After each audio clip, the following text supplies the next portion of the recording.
Vijaysinh Jadeja. Rajkot travel association વતી collector સાહેબ રજૂઆત એ કરવાની અમારે કે ઓલ ઇન્ડિયા પરમિટ હોય તો ગુજરાતમાં ઓલ ઇન્ડિયા પરમિટની ગાડી શું કામ રોકવામાં આવે? કાં તો અધિકારીને જ્ઞાન નથી અને કાં જ્ઞાન મેળવી શકે, જ્ઞાન મેળવીને ગાડી રોકે. પૂરું જ્ઞાન ન હોવાના કારણે આ ગાડી રોકવામાં આવે છે. ઓલ ઇન્ડિયા ટેક્સની ગાડી ઓલ ઇન્ડિયામાં કોઈ પણ રાજ્યમાં રોકવામાં આવતી નથી. માત્ર ને માત્ર ગુજરાતમાં અમુક અધિકારીઓને અનાવડતના હિસાબે રોકવામાં આવેલ છે. તો અનાવડત દૂર થાય.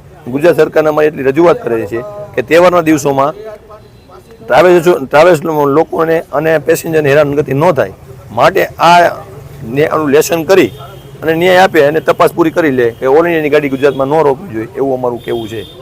આરટીઓને પૂરું જ્ઞાન ન હોય એના માટે તમે કાન ખોલવા આવ્યા છીએ, સાહેબને રજૂઆત કરવા આવ્યા છીએ. સાહેબ તમે પૂરું જ્ઞાન અધિકારીઓને કયો, મેળવી લે, નકર અમારી ગાંધીનગર લગી જાય અને સચિવાલયમાં જઈને રજૂઆત કરવાની અમારી તૈયારી છે.